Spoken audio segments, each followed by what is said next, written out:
ተረት ግራምበለት ሁለቱ ወንድማማቾች በአንድ ወቅት ጥቅጥቅ ባለ ጫካ ውስጥ በትንሽ ጎጆ ቤት ውስጥ የሚኖሩ ደጉና ጠንክር የሚባሉ ሁለት ወንድማማቾች ነበሩ። ታላቅ ደጉ ሲሆን በመልካምነቱና በደግነቱ ሰዎች የሚያደንቁት ልጅ ነበረ። ጠንክር ደግሞ በጣም ጎበዝና ጠንካራ የሚወዳቸውን ሰዎች የሚጠብቅና የሚንከባከብ ልጅ ነበረ።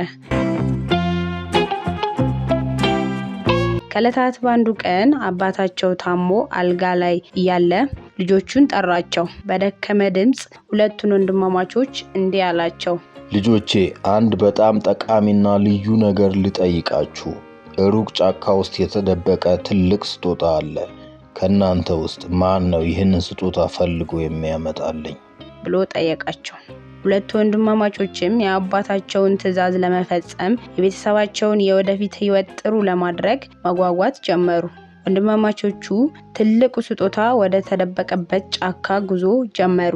ለቀናት በፈታኝ እና አስፈሪ ሁኔታ ጫካ ውስጥ ቢጓዙም ትልቁ ስጦታ ሊያገኙት አልቻሉም ነበር። ተስፋ ሳይቆርጡ ለቀናት ጫካ ውስጥ ከተጓዙ በኋላ አንድ ቀን ከፊት ለፊታቸው ወርቃማ ብርሃን ያለው ነገር አዩ። ከወርቃማው ብርሃናማ መሃል ደግሞ በጣም ውብ የሆነ አጋዘን ቆሞ ተመለከቱ።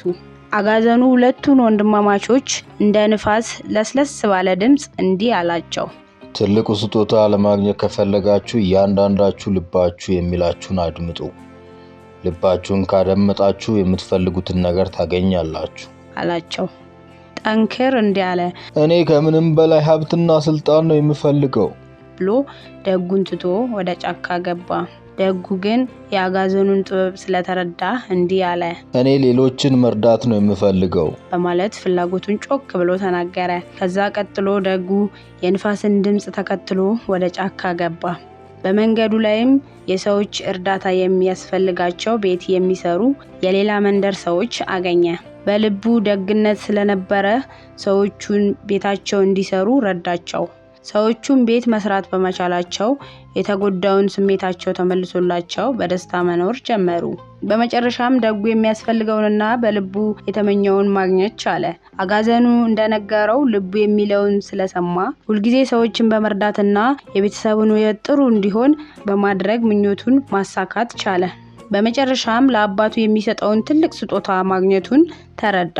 አባቱ የጠየቀውን ትልቅ ስጦታ መልካምነት ወይም ሌሎችን መርዳት ነበረ።